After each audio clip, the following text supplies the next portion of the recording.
그러므로 나의 사랑하는 자들아 너희가 나 있을 때뿐 아니라 더욱 지금 나 없을 때에도 항상 복종하여 두렵고 떨림으로 너희 구원을 이루라. 너희 안에서 행하시는 이는 하나님이시니 자기의 기쁘신 뜻을 위하여 너희에게 소원을 두고 행하게 하시나니 모든 일을 원망과 시기가 없게 하라. 아멘. 감사합니다. 제가 이 며칠 전에 이 며칠이 아니죠. 어제 제가 저희 아이 중에 하나에게 지난주 말씀이 뭐였는지 기억나냐? 하나님의 뜻인데 구체적으로 무슨 말씀이었냐 말하니까 기억을 하나도 못하더라고요. 그래서 너무 일주일에 사실 저희 아이 같은 경우에는 주일, 그 다음에 수요일, 금요일도 설교로 말씀 듣잖아요. 이 말씀을 많이 듣는 게 중요한 게 아니구나. 어쩌면 말씀 홍수 가운데 살아가고 있는데 우리가 어떤 경우에는 텔레비, CTS, CBS 이런 방송 설교도 듣는 경우가 있는데 하나도 기억하지 못한다면 그래서 수요 예배와 금요 기도회를 없애도록 하겠습니다라는 되게 좋아할 것 같은데 그렇지 않고 선명하게 말씀을 기억날 수 있도록 해야겠다라는 그런 마음이 들었습니다. 그런 의미에서 지난주 말씀을 잠깐 아주 짧게 요약하겠습니다. 우리가 지난주에 말씀을 요약하면 하나님의 뜻이 무엇인가? 알 수 없는 하나님의 뜻, 우리 미래를 향한 하나님의 뜻, 잘 드러나지 않은 그런 하나님의 뜻을 찾으려고 애쓰는 것보다는 오늘 이 순간 나에게 분명한 하나님의 뜻, 그 뜻을 행하고 따르는 것이 되게 중요하다. 그럴 때 비로소 우리는 미래에 대한 오히려 불안감이 사라지고 자유해진다. 왜냐하면 그의 나라와 그 뜻을 구하라. 그 약속의 말씀대로 우리가 만약에 진정 살 수 있다면 우리는 모든 것을 사실 자유로워질 수 있다. 우리의 때로는 환경, 형편, 능력대로, 우리의 실력대로 얼마든지 우리가 무엇을 하든지 그것이 하나님의 기뻐하신 그 뜻 안에서 이루어지는 일이라면 무엇이든지 우리는 자유롭게 할 수 있다는 것이 지난주 말씀의 큰 요지였어요. 하나님의 인도하심을 믿고 자유하자 말씀드렸습니다. 그런데 여러분, 그럼에도 불구하고 우리에게 여전히 떠칠 수 없는 한 가지가 있음을 저는 잘 알고 있습니다. 그럼에도 불구하고 나에게 맡겨주신 그런 하나님은 어떤 목적이 있지 않을까? 그리고 그것을 이루기 위해 구체적인 그 목적과 가치를 이루기 위한 구체적인 일이 있지 않을까 하는 궁금증이 사실 우리에게 있지 않습니까? 정말 나에게 가장 적합한 일이 무엇일까? 그리고 그 일은 궁극적으로 하나님의 그 무엇을 이루기 위해서 나한테 그 일을 주셨고 목표와 목적을 주셨을까? 사실 그런 고민들은 좀 머리가 생각이 클 때 청소년기쯤부터는 자연스럽게 쌓트는 것 아닙니까? 그게 우리가 아주 짧은 한 단어 꿈이라고 말하던, 요즘에 비전이라는 말 잘 하는데 비전으로 말하던, 아니면 성경의 표현대로 어떤 마음의 소망, 아니면 또 마음의 소원이라고 말하던 하나님께서 나를 향해서 품고 계신 결정적인 한방, 그런 게 있지 않을까? 다 우리가 생각하지 않습니까? 그냥 하루하루 그냥 먹고 살기 위해서 하는 그런 일들 말고 앞으로 그 일이 그냥 전망이 있대 해서 그냥 하게 될 일, 그런 거 말고 다른 어떤 무엇, 우리는 그것을 다시 찾습니다. 그래서 우리 성경에서는 소명이라고 하죠.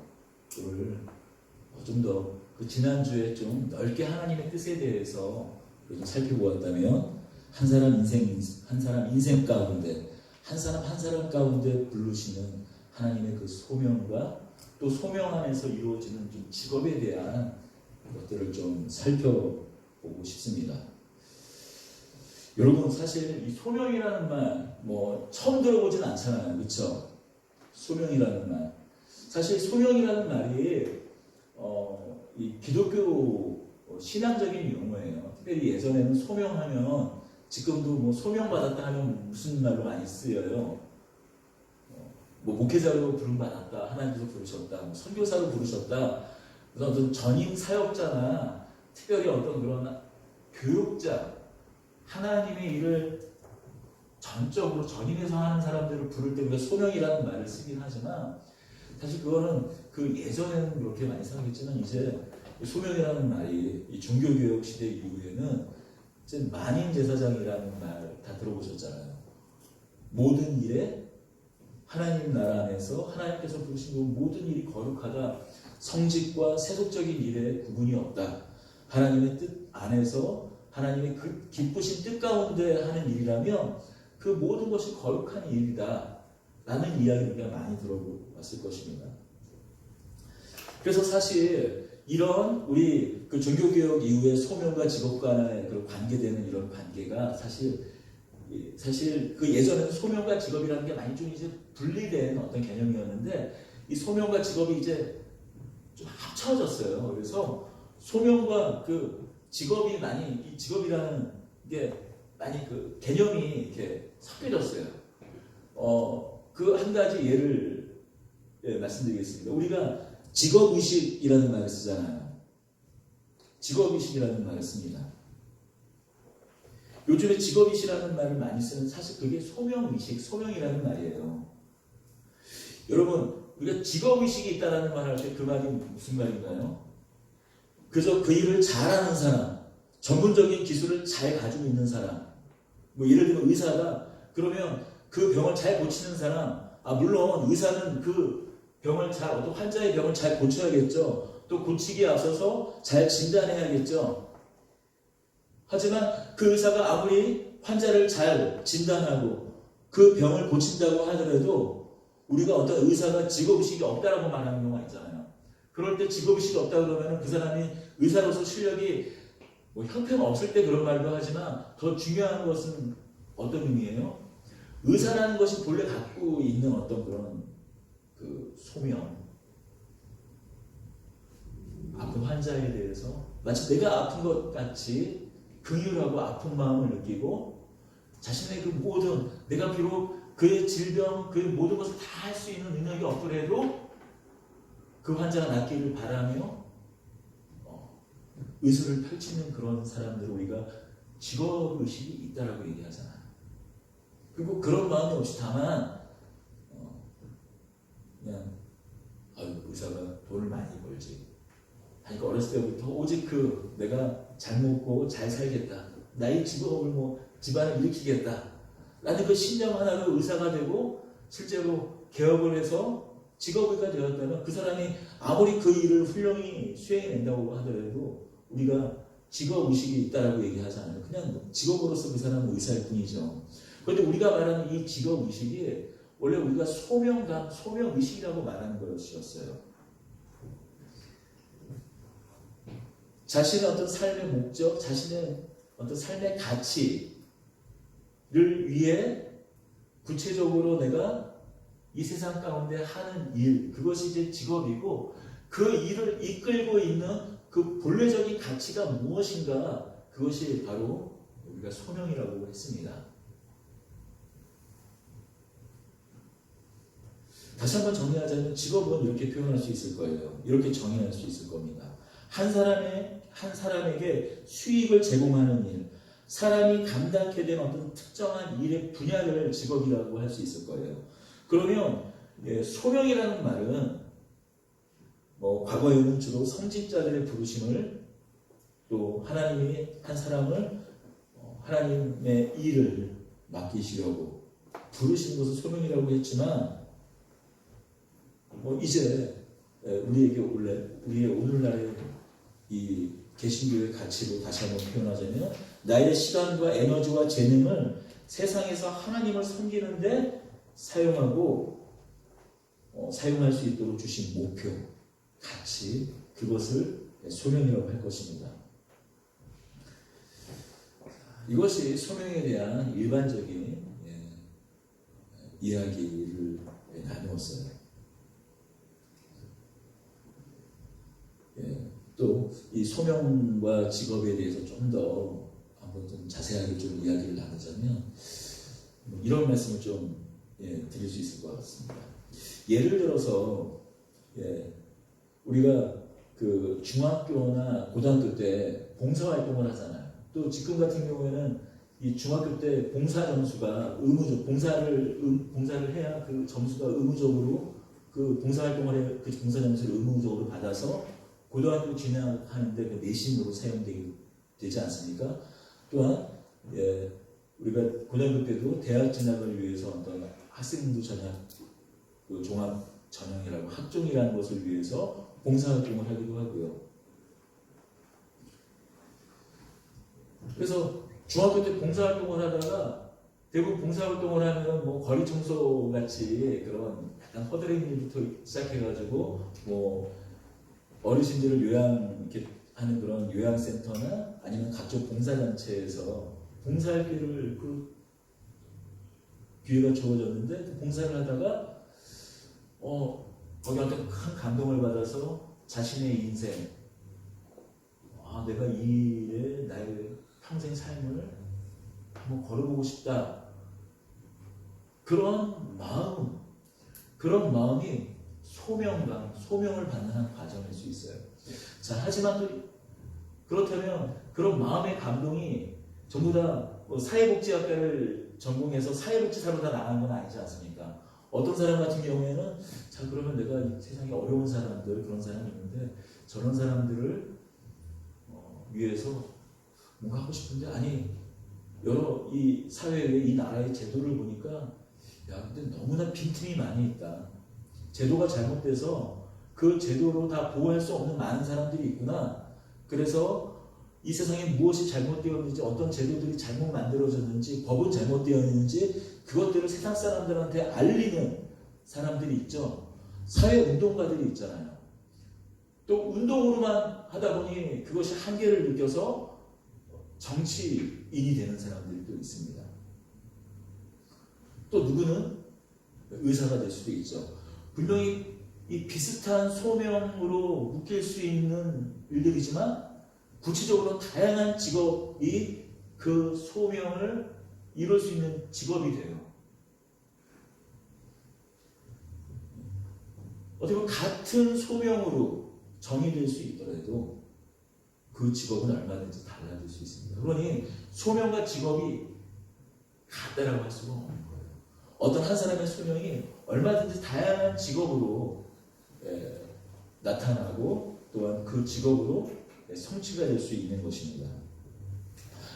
또 이런 경우가 좀 반대의 경우인데 요즘 그 설문조사를 하면 중고등학생들한테 제일 많이 나오는 직업이 뭐예요?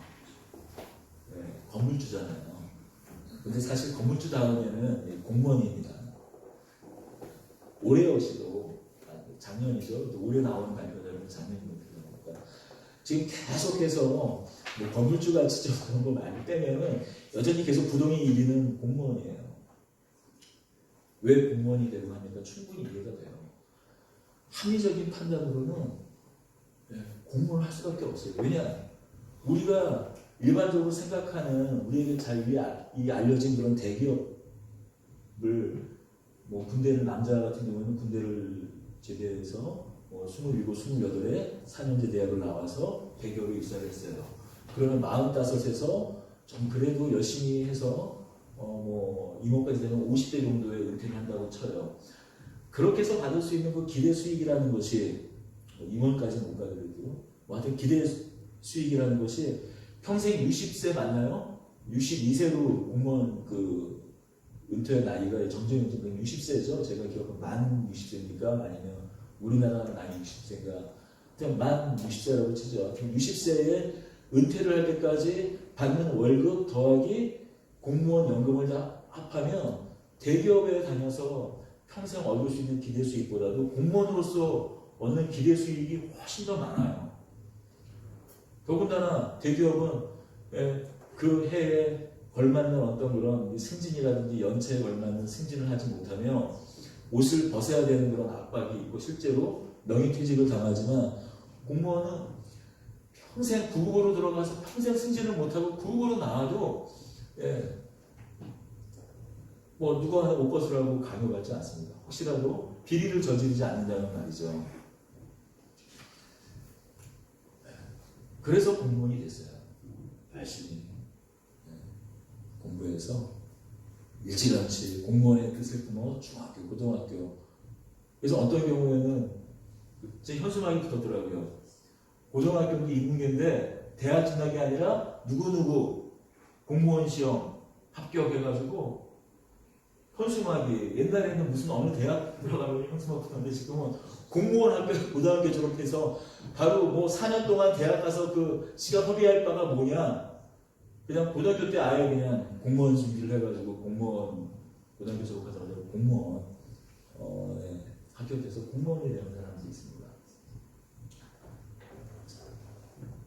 그런 경우에 그 공무원이 되려면 어떤 소명감이나 어떤 뜻 없이 그냥 자신의 편안한 삶, 안정적인 삶, 오직 그것이 하나가 목적이 되어서 공무원이라는 직업을 선택을 했어요. 근데 누구도 아무리 기독교 신앙을 끄집어낸 세속적인 정의로도 우리가 소명의식할 때 그냥 내가 편안한 삶, 안락한 삶, 안정적인 삶을 위해서 사는 그 삶을 누구도 어떤 세속적인 정의도 소명이라고 얘기하지 않습니다. 우리가 일반적으로 신앙적인 정의가 아니라고 하더라도 항상 소명이라고 말할 때는 어떤 공공적인 성격을 그래도 어느 정도 하나 띄고 있다는 것이죠. 자, 그렇게 해서 공무원 연차도 어쨌든 됐어요.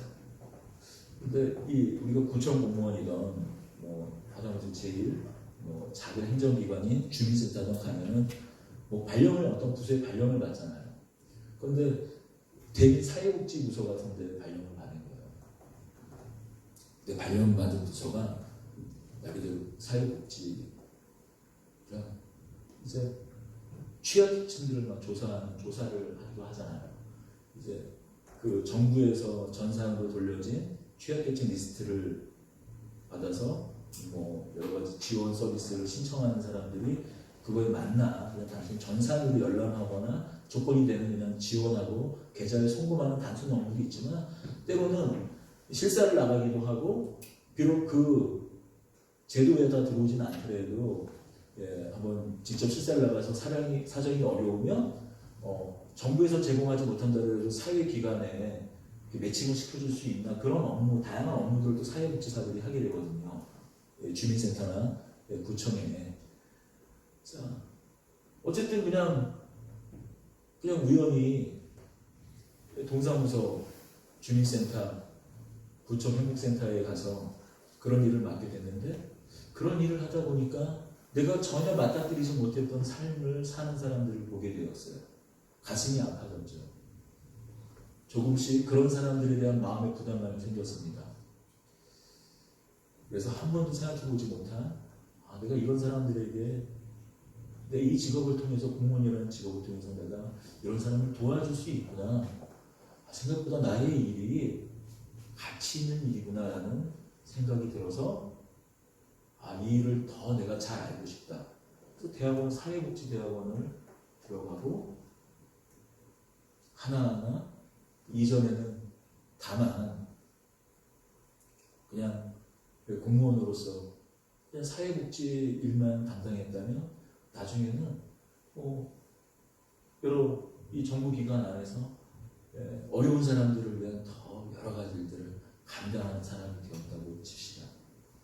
여러분, 이거는 충분히 제가 그런 사람이 누구 있다 딱 꼬집어서 얘기를 못하지만 그런 사람들을 우리는 많이 알고 있잖아요. 사실.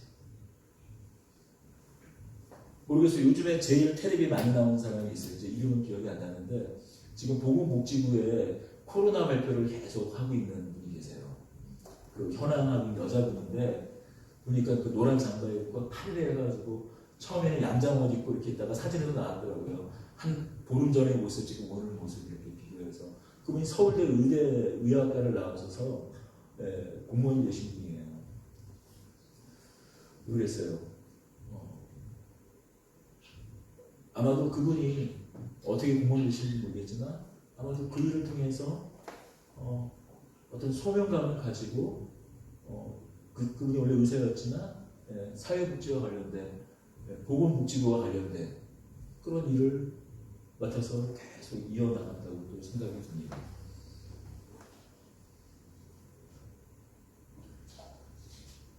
또 아예 또 반대의 경우도 있겠죠. 그냥 어떤 직업을 통해서 우연히 소명의식을 발견하는 경우도 있지만 정말 어떤 한 사람의 영향을 받아서 예를 들어 슈가이처라든지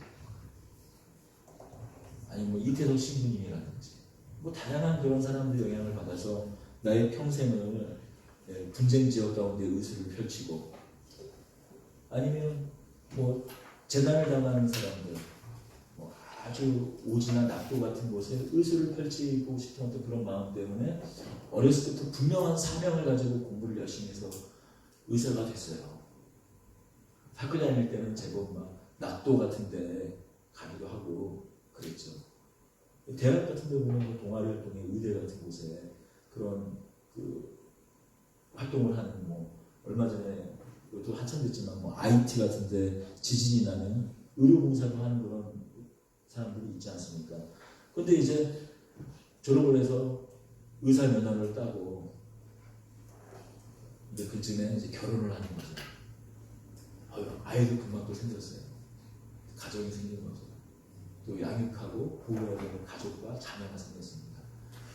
우선 이 일은 내가 언젠가 할 수 있는 일이니까 이렇게 신도시에서 개업을 해서 개업이가 되자 하고 의사를 했어요. 하려니까 또 아파트도 사야 되고 또 이 개업하면 자기 돈으로 하니까 대출 받으니까 대출 이자도 내야 되고 아이들은 그저 학원비 내야 되고 계속 자신이 원래 처음에 의사가 되었던 그 소명의식을 사그라지고 열심히 다람쥐 쳇바퀴를 쓰 그냥 의사가 물론 그 일을 통해서도 훌륭한 의사가 될 수 있죠.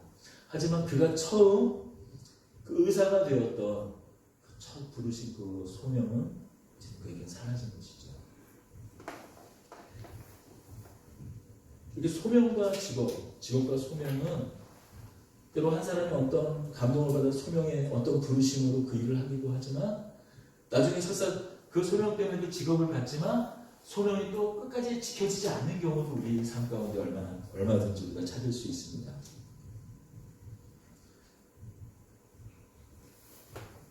때로는 자신의 형편과 자신의 실력이 따라주지 못해서 직업이 바뀌는 경우도 있어요.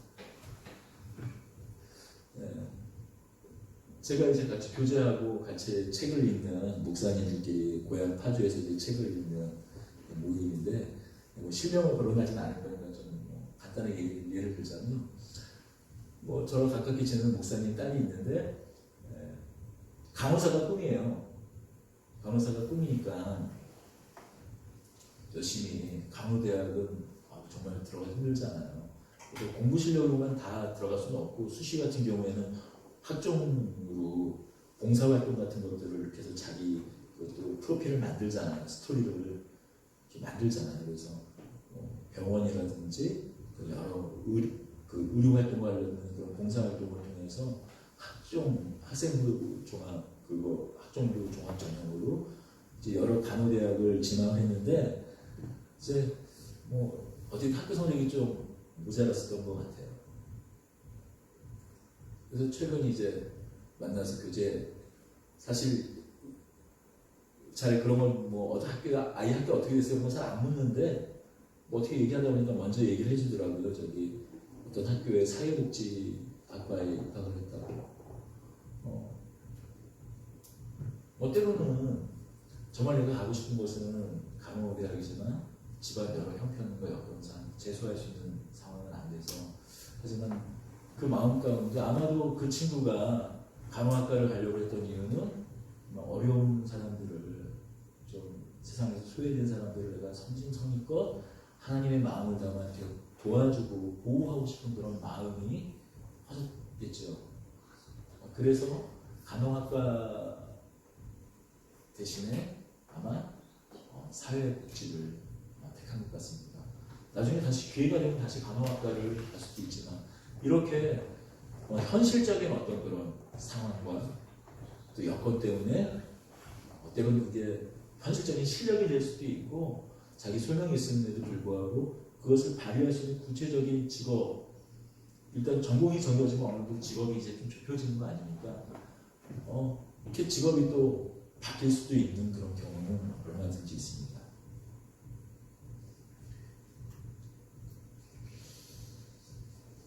네, 지금까지 이렇게 소명과 직업과 소명에 관한 이렇게 일반적인 관점들을 이야기 나눴어요.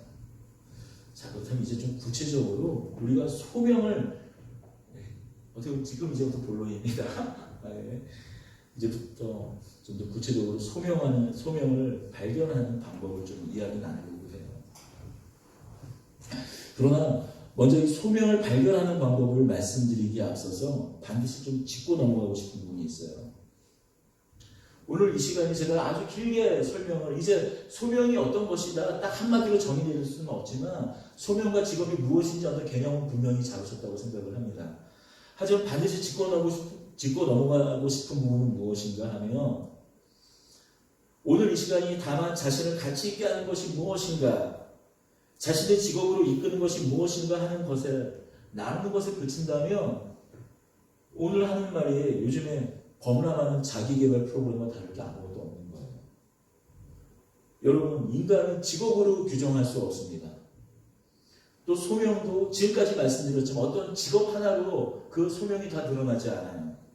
오히려 그 반대인 경우가 많이 있습니다. 인간을 규정하고 그 인간에게 소명을 주시는 분은 하나님이라는 사실을 잊지 마시기 바랍니다. 오스기니스는 그의 책 소명에서 이렇게 말했어요. 소명의식이 직업 선택보다도 선행돼야 한다. 소명을 발견하는 주된 방법은 각자 자신이 어떤 존재가 되도록 창조되었고 재능을 받았는지 각자 생각하는 것이다.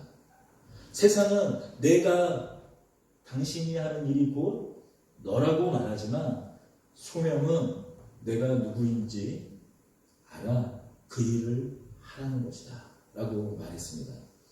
제가 조금 설명을 덧붙이자면 이런 말씀이에요. 필요에 의해서 어떤 직업을 가지게 되었다, 어떤 소명의식을 갖게 되는 경우, 무슨 직업을 하다 보니까 어떤 소명의식을 갖게 되는 경우는 얼마든지 수 있어요. 아까 어떤 한 학생이 공무원이 되었는데 그것을 통해서 소명의식을 갖게 되었다. 그런 경우는 얼마든지 있죠. 하지만 이것은 대부분 이런 경우는 신앙을 배제한 채 일어나는 일입니다.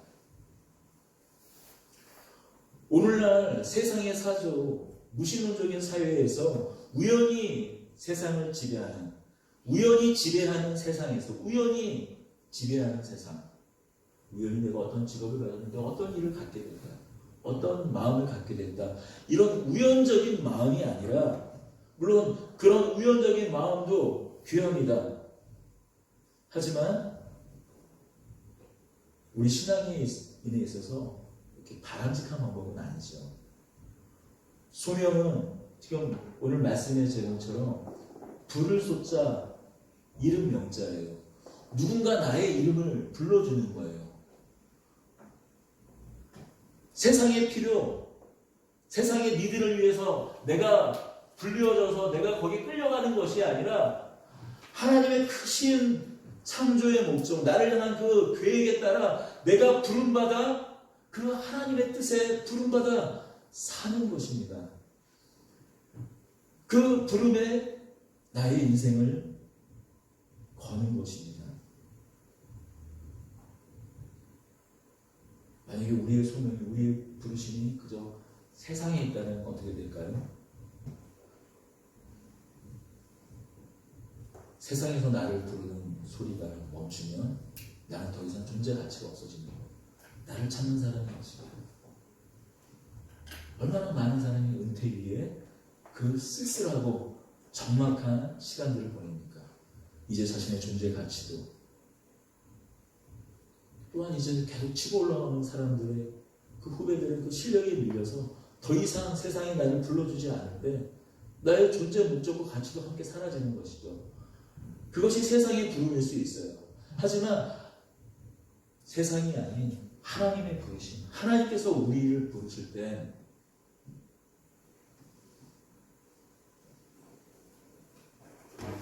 그렇지 않죠. 때로 하나님의 부르심이 어떤 일을 하고 그 일이 끝난 이후에도 여전히 하나님께서는 우리를 부르시는 것이죠.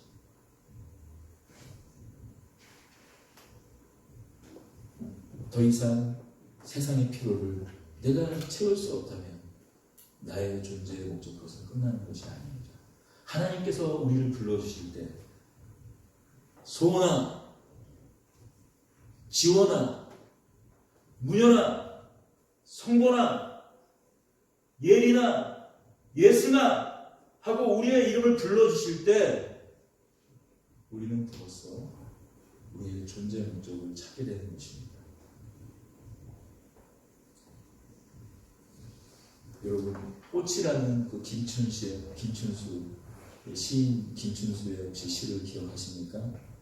내가 그의 이름을 불러주기 전에는 그는 다만 하나의 몸짓에 지나지 않았다.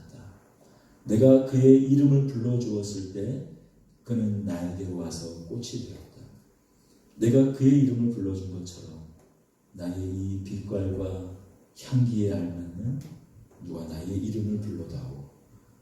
그에게로 가서 나도 그의 꽃이 되고 싶다. 우리들은 모두 무엇이 되고 싶다. 너는 나에게, 나는 너에게 잊혀지지 않는 하나의 눈짓이 되고 싶다. 김준수의 꽃이라는 시입니다. 내가 그의 이름을 불러주기 전에는 그는 다만 하나의 몸짓에 지나지 않았다.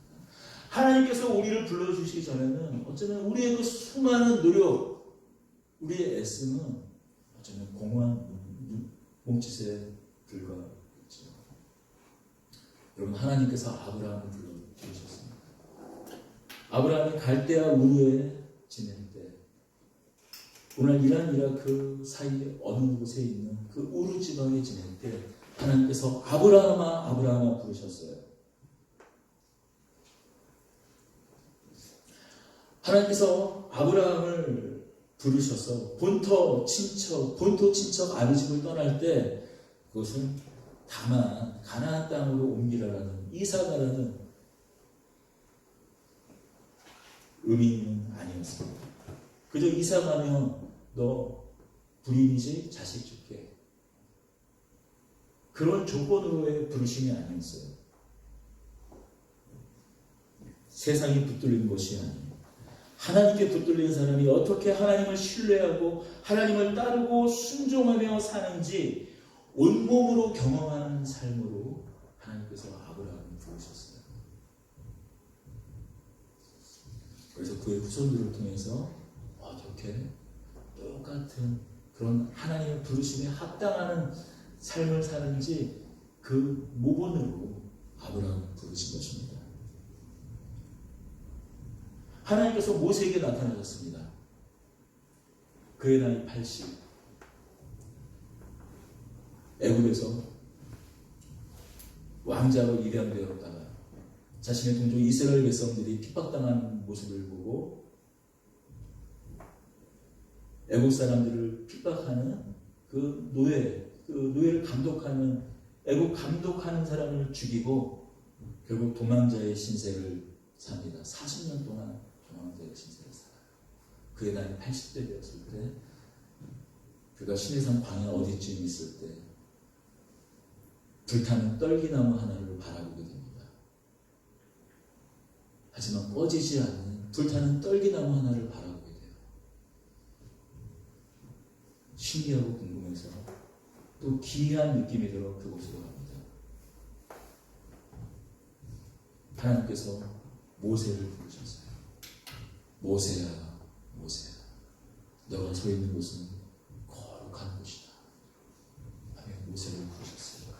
왜 하나님께서는 꺼지지 않는 불타는 떨기나무로 나타나셨을까요? 자신이 이스라엘을 구원하겠다는 그 불타오르는 열심과 열정이 모세 자신을 삼켰습니다. 내가 왕자니까 이스라엘을 구원할 수 있다. 내 백성을 구원할 수 있다. 내 종족을 구원할 수 있다. 그래서 애국 사람을 죽였지만 그 열심과 열정이 오히려 자신을 삼켰습니다. 40년 동안 도망자의 신세로 자신의 인생은 다 불타버리고 마치 먼지처럼 재처럼 그렇게 노년의 80세가 되었어요. 불타지만 꺼지지 않는 떨기나무로 하나님이 마지막 나타나셨어요. 무슨 뜻일까요?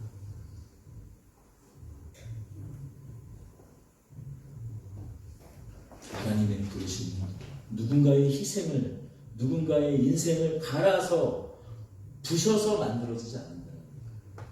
하나님의 부르심은 네 인생을 갈아 넣어서 너의 인생을 희생해서 그래서 이루어지는 너의 열심, 우리의 끝없는 그 재처럼 타버리는 그 열심이 아니라 영원히 삼켜지지 않는 하나님의 열심, 꺼지지 않는 하나님의 열심, 재처럼 쇠하지 않는 하나님의 열심이 너를 인도하신다, 너를 부르신다라는 그 부르심이에요.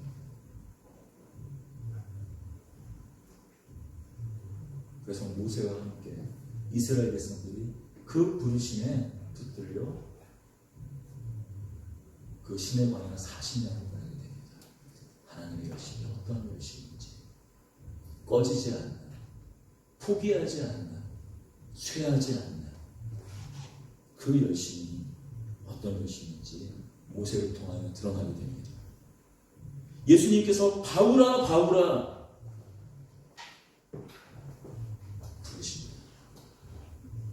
예루살렘 공회에서 다메섹에 있는 예수 믿는 것들을 다 잡아 죽이려고 예루살렘 공회에 허락을 받고 다메섹으로 가는 길에 예수님께서 사도 바울을 부르셔서 그 일을 멀게 하세요. 사도 바울은 대단한 사람이었어요. 율법으로는 가말리엘 문화입니다. 오늘날로 따지면 서울예쯤이에요. 신분으로는 로마 시민이었습니다. 그것도 나면서부터 로마 시민이었어요. 이 로마 시민이라는 건 대단한 거였어요. 오늘날도 만약 미국 시민이 되려면 보통 요즘에 바뀌었더라도 한 7년 정도 미군의 의무 복무를 해야 로마 시민권자 미국 시민권자가 되잖아요. 그래서 영주권자들이 미국에서 빨리 그 시민권을 받으려고 아프가니스탄, 이라크 같은 곳에 나이가 모두 30대 중후반에도 그 지원해서 군인이 되지 않습니까? 당시에 로마 시민권을 얻기 위해서 예를 들어 군인이 만약에 로마 시민권을 얻으려고 한다. 20년을 의무 복무를 해야 로마 시민권을 얻을 수가 있었습니다. 또한 로마 시민권을 얻으면 그냥 얻기만 힘든 것이 아니라 그 권리도 대단했어요. 예를 들면 로마 시민들은 함부로 재판받지 않고 뭐 형을 받는다든지 그런 것에 면제가 되었어요. 더군다나 중요한 이 재판 같은 경우 황제 앞에서 직접 재판을 받을 수 있는 권리가 있을 정도로 대단한 권리였습니다. 하지만 가말리엘 문화에서 배웠던 그의 율법 지식이, 성경에 관한 지식이, 또한 로마 태어나면서부터 가졌던 그가 갖고 있던 로마의 철학이 예수님을 알게 하는 데는 아무 도움이 되지 않았어요. 오히려 그는 성경에 대해서, 율법에 대해서 생각했지만 그것은 예수를 믿는 사람을 정말 율법, 모세와 선지자와 시편이 말하는 그 예수 그리스도를 오히려 알게 하는데 그 지식이 도움되었던 것이 아니라 오히려 예수 믿는 사람을 핍박하는데 그 지식이 사용되었습니다. 그가 갖고 있던 로마 철학도 예수님을 깨닫게 하는데 아무런 도움이 되지 않았어요.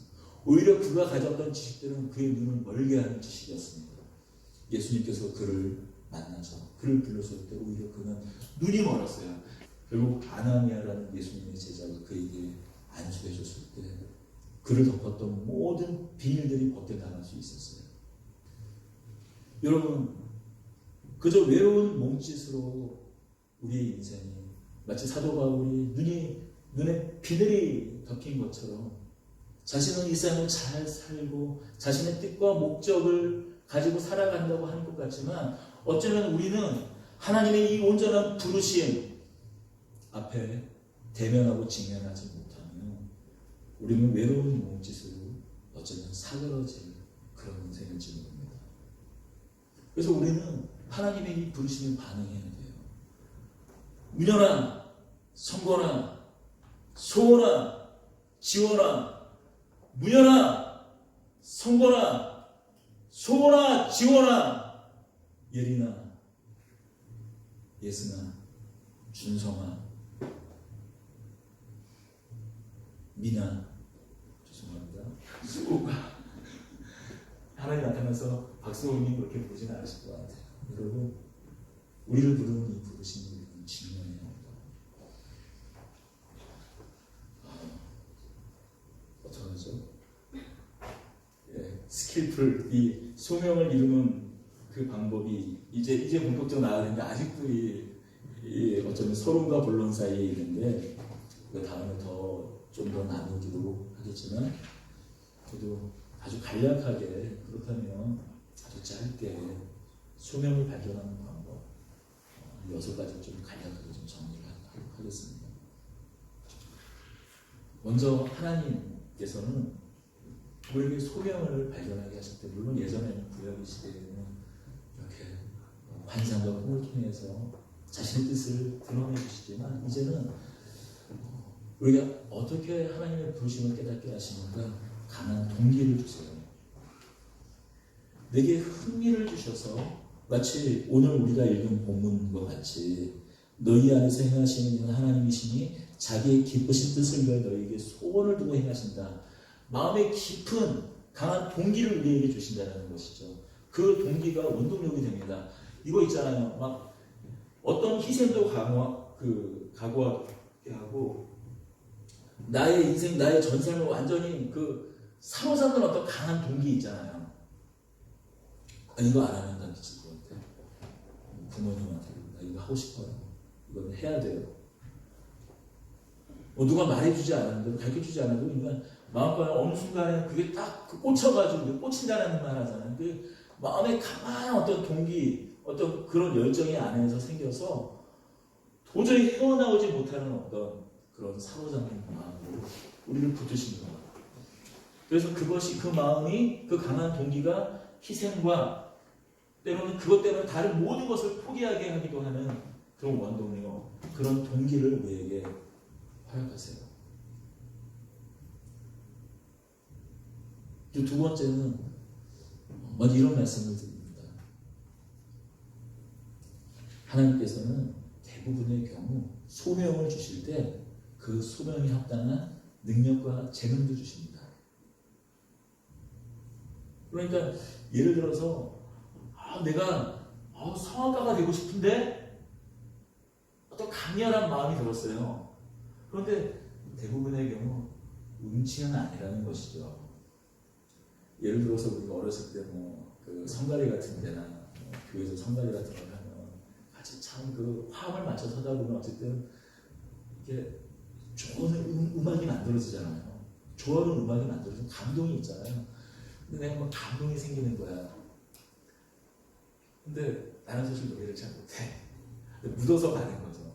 그런데 거기에서 내가 이 감동을 누구한테 더 잘 주고 싶어 해가지고 이렇게 성악가의 길을 가려고 하더라도 정말 재능이 없다면 정말 절대 음감이 있는 것처럼 절대 음치도 사실 있잖아요.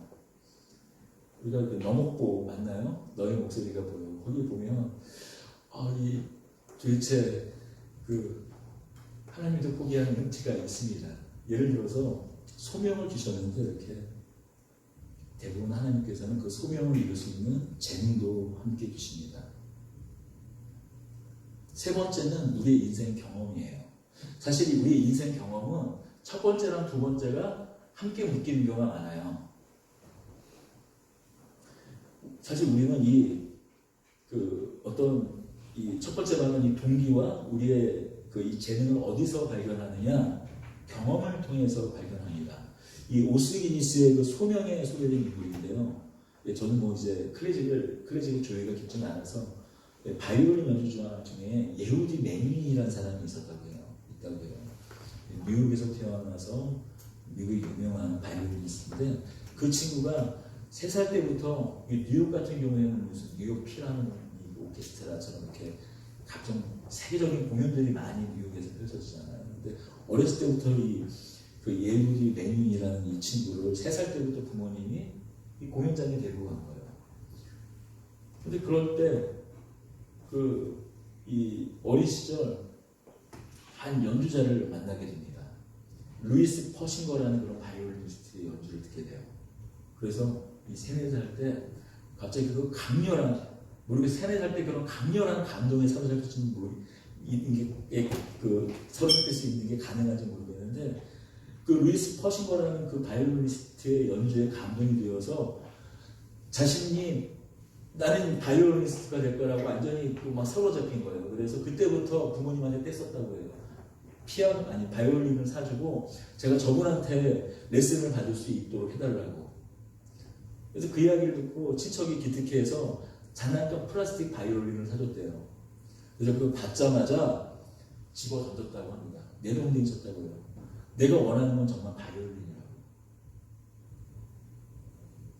결국 그는 바이올린을 배우게 되고 7살 때 바이올리니스트에 데뷔를 하고 12살 때는 카네기홀에서 그 독주회를 열어서 아주 세계적인 연주자가 됩니다. 뭐 그런 천재들의 이야기는 너무나 잘 알고 있습니다. 모차르트도 어떤 그런 케이스라고 할 수 있고요. 이렇게 강렬한 그 동기에 사로잡혔던 것은 무엇인가요? 그런 환경에 노출될 수 있었기 때문이죠. 또 그런 경험을 가질 수 있었기 때문입니다. 그리고 또 그런 강렬한 동기를 뒷받침할 수 있을 만한 그런 재능도 그에게 있었습니다.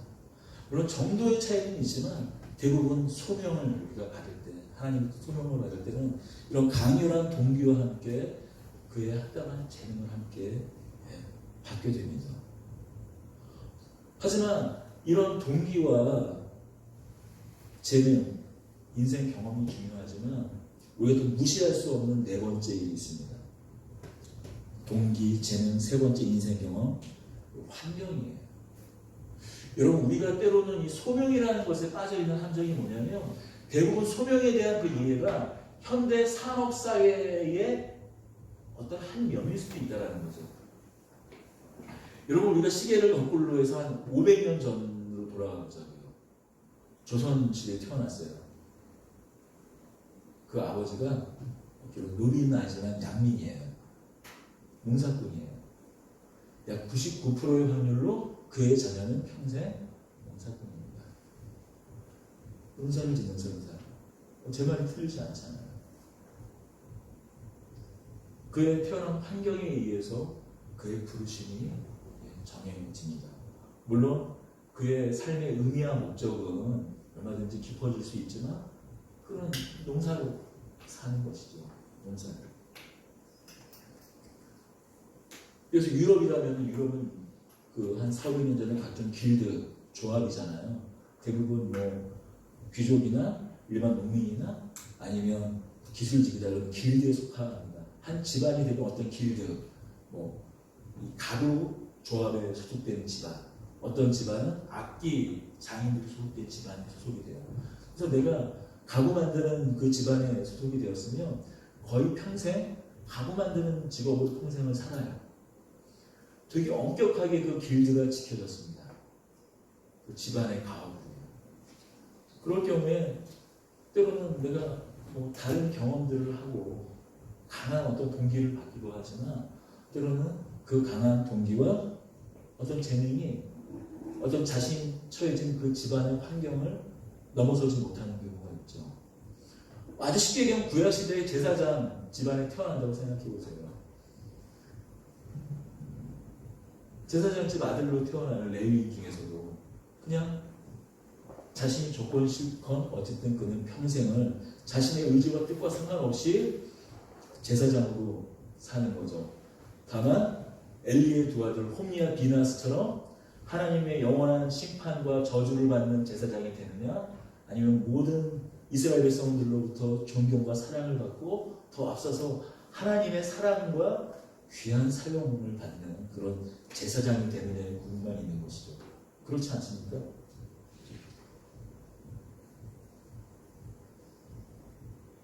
또 한 가지는 우리에게 삶의 다양한 기회와 만남을 통해서 전혀 다른 부르심과 소명을 갖게 되는 경우가 얼마든지 많이 있습니다.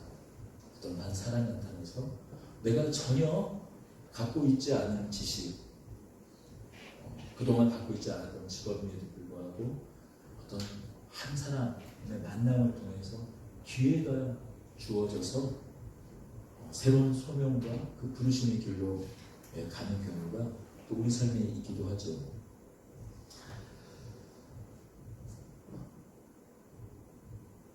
마지막으로는 공동체를 통하여서 우리 또 소명을 확인된다는 것입니다.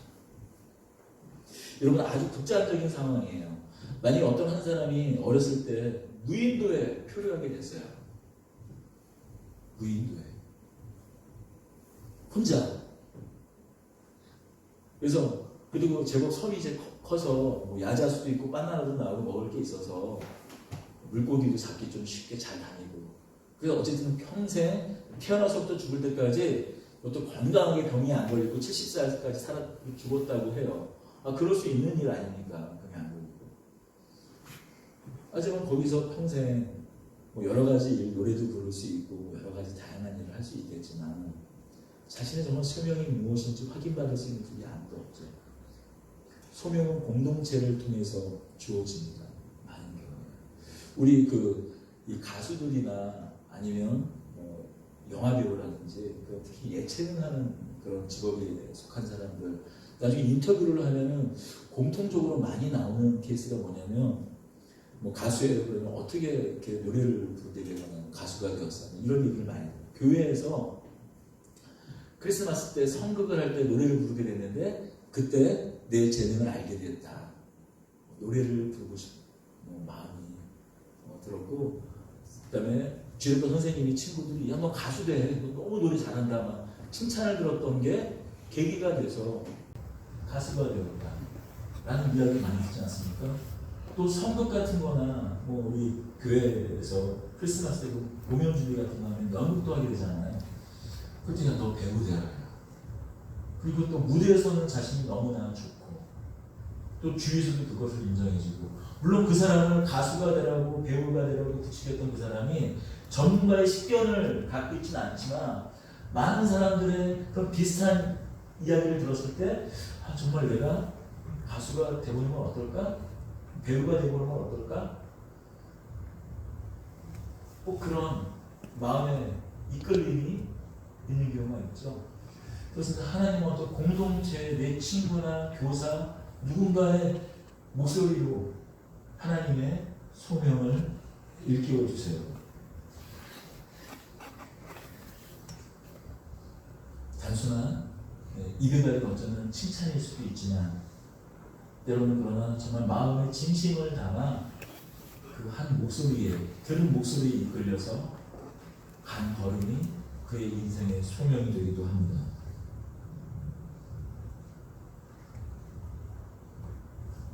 하지만 정말로 소명, 나의 소명은 무엇인가 걸을 수 있는 그 리트머스 시험지가 있어요.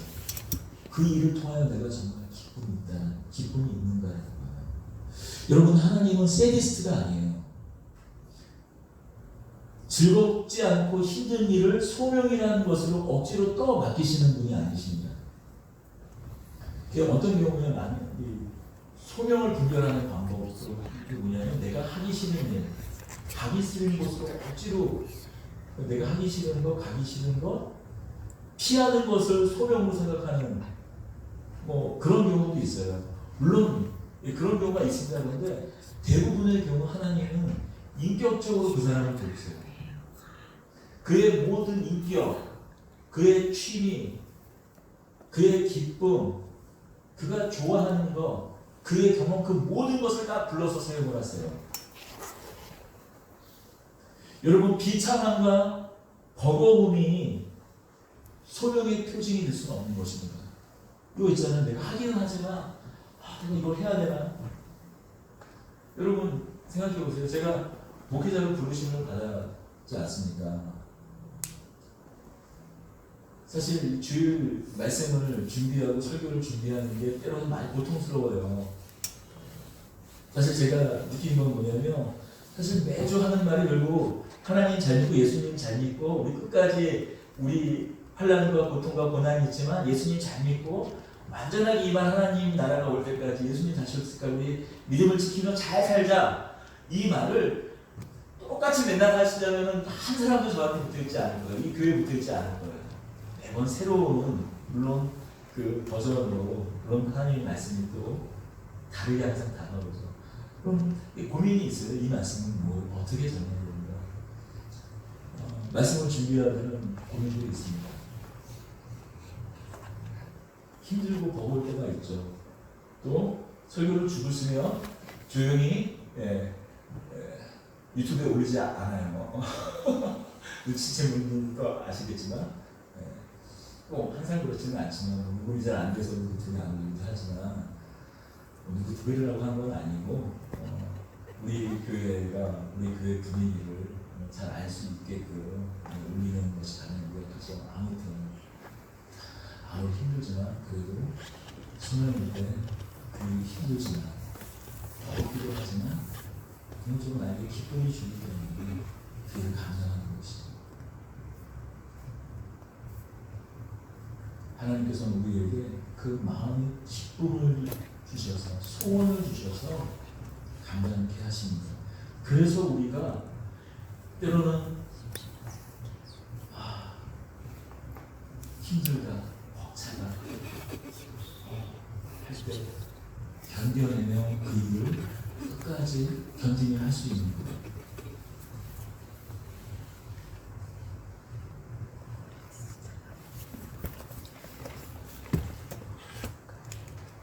여러분, 우리가 하나님께서 주신 소명의 문을 열었을 때 그것은 우리가 기쁨으로 감당할 수 있는 그 문이지, 아니 지옥 같은 문이 열리면 우리가 어떻게 그 일을 감당할 수 있겠습니까? 그렇습니다. 이제 비로소 오늘 말씀의 결론을 좀 내려고 합니다. 그러나 분명한 것은 소명은 여전히 때로는 아주 밝게 드러난 것 같기도 하지만 때로는 숨겨진 것이 많은 그런 여정이 됩니다. 산을 보십시오. 우리가 멀리 한 산의 정상에 올라가려고 멀리서 산을 봐요. 그러면 산의 모습들이 잘 보여요. 저쪽 계곡이 있겠구나, 저기 능선이 있겠구나, 저쪽 가면은 뭐 큰 바위섬도 보이고 저기를 지나가는 산 정상이 이룰 수 있겠네, 그런 생각을 하고 이제 비로소 지도를 가지고 산길에 오르지만, 여러분 막상 그 산에 올라가는 그 길에 무엇을 만나게 됩니까? 예상치 않은, 때로는 힘에 부치는 복병들을 만나게 되잖아요. 보이지 않던 곳에 그렇게 깊은 계곡이 있는지 몰랐어요. 계곡을 내려가서 다시 올라가려구나. 올라갔던, 지금까지 왔던 것보다 훨씬 힘들어요. 보이지 않는, 숨겨지지 않았던 계곡을 만나게 되죠. 때로는 지칠 때 시원하게, 시원한 또 아주 생수와 같은 냇물을 만나기도 합니다. 우리를 계속 넘어뜨리고 미끄러뜨리는 그런 자갈밭 같은 곳을 만나기도 하죠. 산짐승을 만나기도 합니다. 상상할 수 없는 위험을 만나기도 하지만 합니다. 여러분, 사실 소명의 길, 그 부르심의 길은 마치 산을 올라가는 것 같아요. 근데 그때 내 옆에 아무도 없어요. 그때 어떻게 하실 것입니까? 우리는 그곳으로 부르시는, 그곳으로 이끄신 하나님을 찾을 수가 없어요. 하나님을 찾아야 합니다. 우리를 그곳으로 이끄신 하나님을 만나야 합니다. 여러분도 소명은 이런 것 같아요. 여러분, 이 방이 여러 개 겹쳐 있어요. 그래서 문을 딱 열었더니만 그 방의 문이 다 연결이 돼서 저 맨 끝에 있는 방의 문까지 열려서 뭐가 보여요. 내 소명이 하나님을 처음 만났을 때 문을 열었더니 저 끝에 뭔가 보여주신 것이 있어. 그래서 그 방의 문을 열고 다시 그 방 전체 방으로 들어갔어. 그랬더니만 처음에 봤던 방문이 그 문이 저기만 열린 줄 알았는데 보니까 이쪽에도 열려 있고 방문이 또 이쪽에도 문이 있네. 나는 처음에 시작할 때 저것을 바라보고 갔는데 또 다른 문이 있는 거예요. 여러분, 우리 인생에 우리 선택이 얼마나 그런 갈림길이 있습니까? 처음에 너무나 분명해서 문을 열었는데 또 다른 선택이 있는 거예요. 그때 우리는 분별할 수밖에 없어요. 어떤 문을 열어야 되는지. 여러분, 그때 어떻게 하실 것입니까? 우리를 부르신 하나님을 만나는 거죠. 우리를 부르신 하나님을 찾아야 합니다.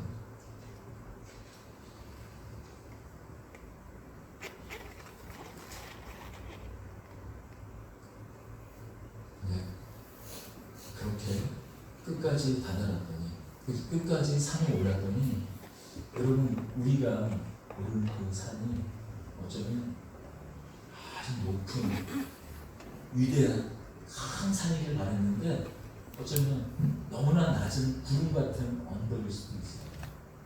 우리는 전부 다 모차르트 같고 베토벤 같고 우리가 우리의 롤모델 같이 생각하는 그 누가 되기를 자신은 바라지만 여러분, 어쩌면 우리 인생의 그 마지막 그때 내 인생을 돌아보고 지금 나의 위치를 보니 어쩌면 나의 기대와 다른 낮은 구름 같을 수 있습니다.